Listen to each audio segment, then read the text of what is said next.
Welcome back, friends. This is Dipali More, and welcome to our educational platform on Online Reader YouTube channel. So, friends, here this is the session for you. Environmental history.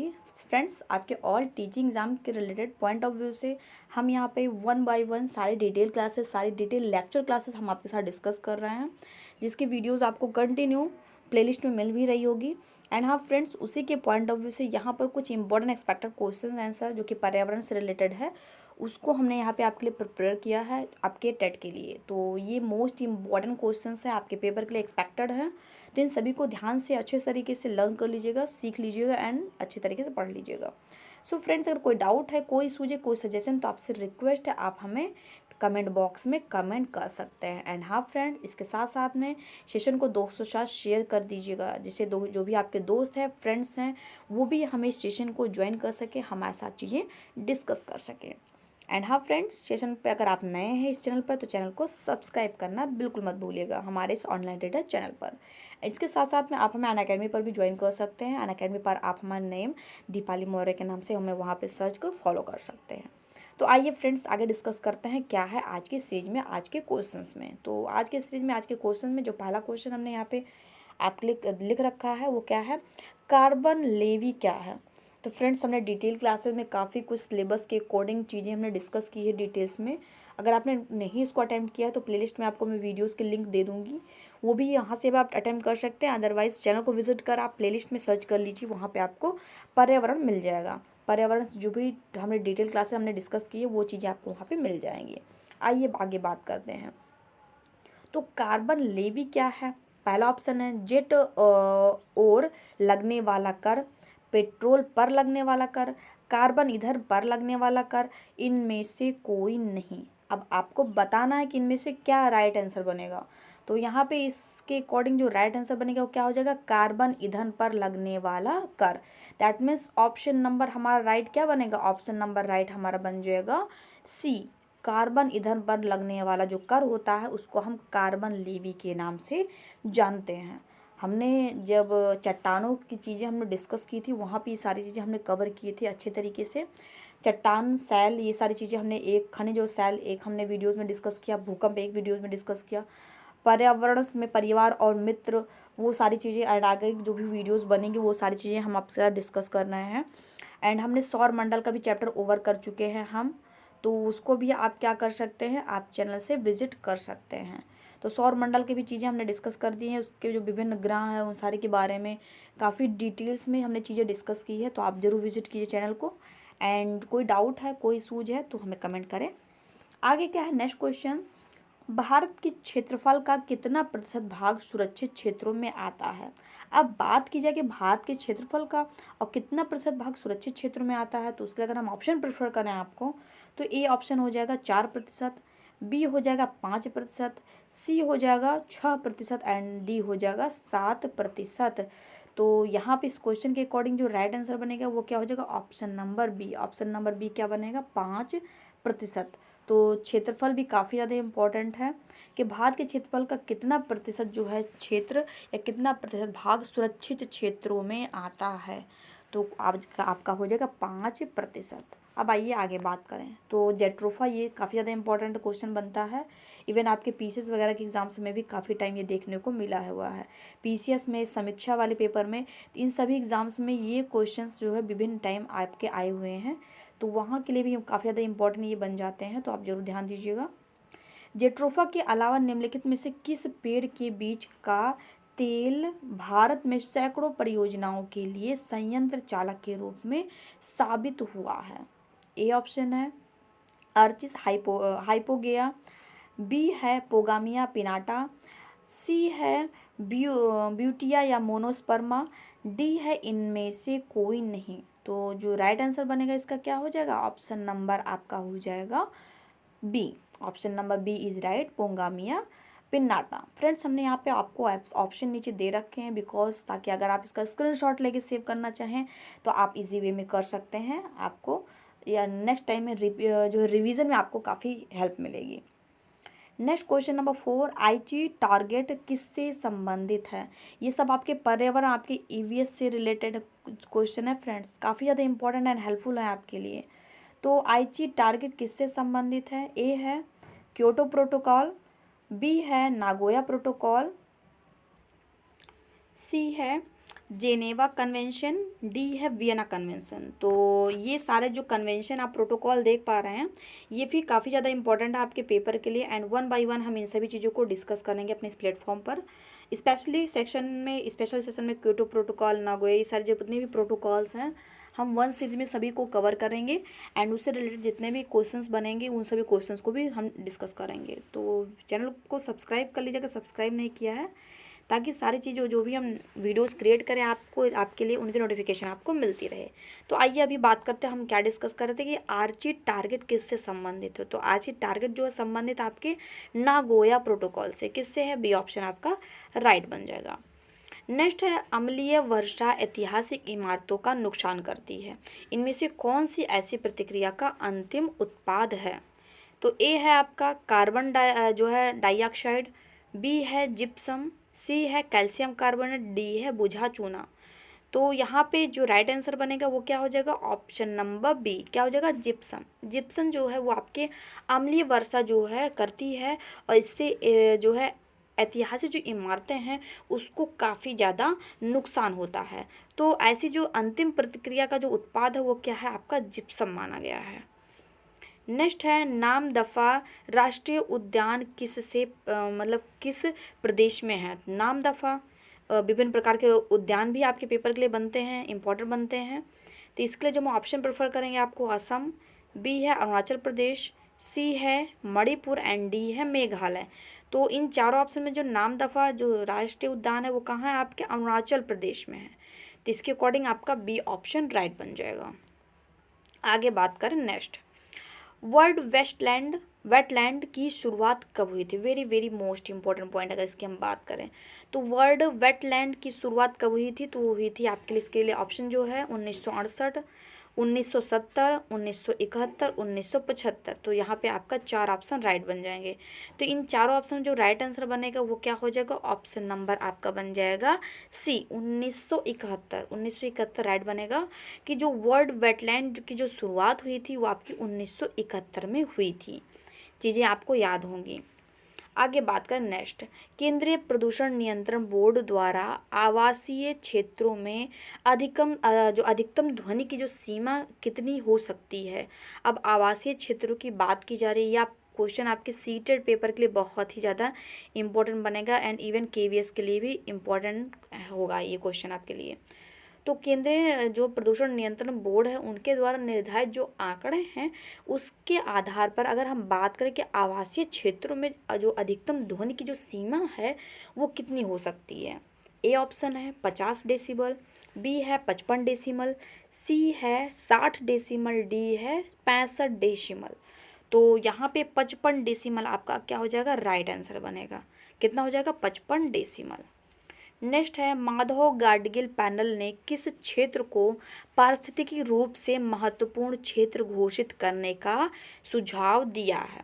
ए है आपका पश्चिमी घाट, B है आपका पूर्वी घाट, सी है Himalayan क्षेत्र, D है गंगा जमुना का मैदान, एंड नेक्स्ट है आपका आंसर क्या हो जाएगा?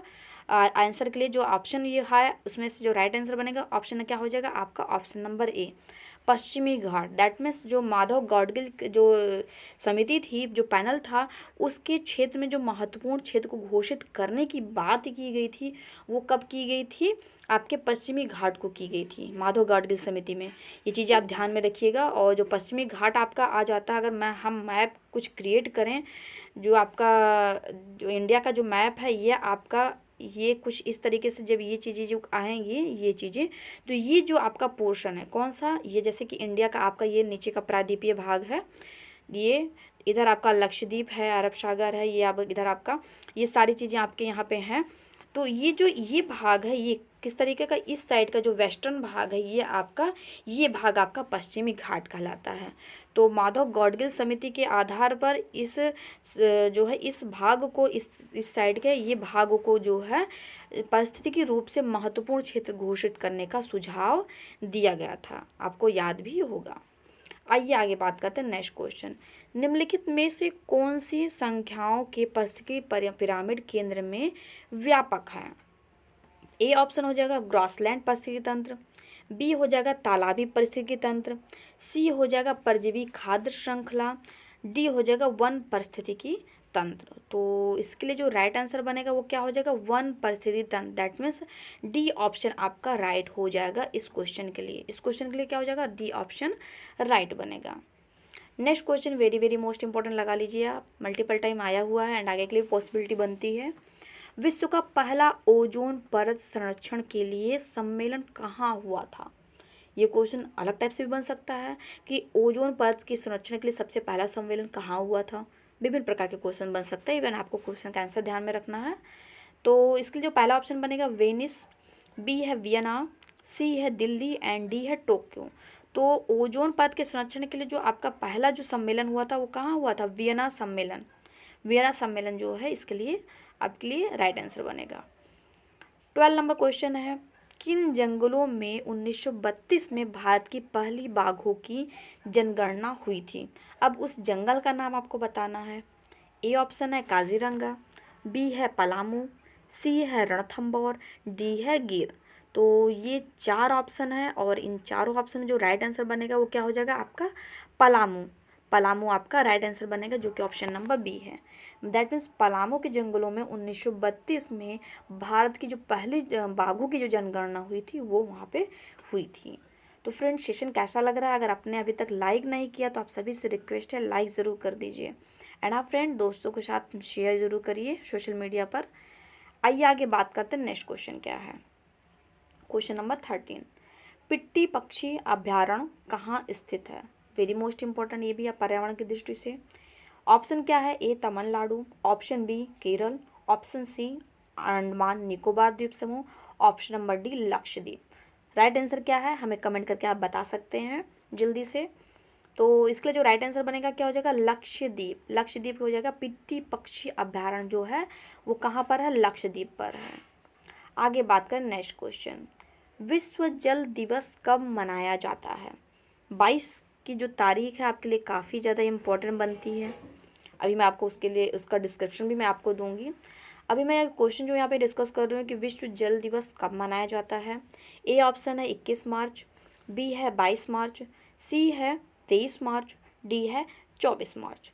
तो यहाँ पे हम बात करें कि विश्व जल दिवस की, तो विश्व जल दिवस कब मनाया जाता है आपका 22 मार्च को। 22 मार्च को विश्व जल दिवस मनाया जाता है। तो जैसे कि अभी मैंने आपको बताया कि 22 जो डेट है आपके लिए काफ़ी ज़्यादा इम्पोर्टेंट बनती है और अभी मैं आपको इसके बारे में बताऊंगी भी।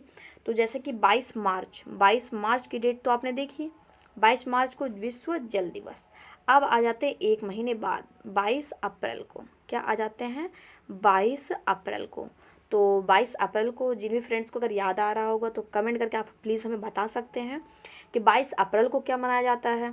तब तक हम रुकते हैं, कुछ फ्रेंड्स गेस करके आप हमें कमेंट कीजिए।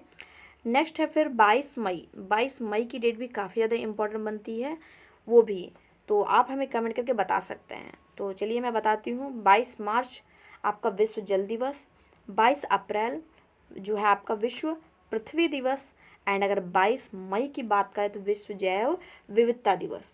चीज़ें समझ पाएँ आप, अदरवाइज मैं फिर से रिपीट करना चाहूँगी मैं आपको यहाँ पे। 22 मार्च को मैंने क्या बताया, 22 मार्च को मैंने बताया विश्व जल दिवस, ध्यान दीजिएगा। 22 अप्रैल को मैंने क्या बताया, विश्व पृथ्वी दिवस। क्या दिवस, विश्व पृथ्वी दिवस हमने बताया। नेक्स्ट 22 मई की हमने बात की तो अंतर्राष्ट्रीय जैव विविधता दिवस। क्या है, अंतर्राष्ट्रीय जैव विविधता दिवस मनाया जाता है। ये दिवस आपका क्या हो जाता है, तो ये है आपकी 22 की तिकड़ी।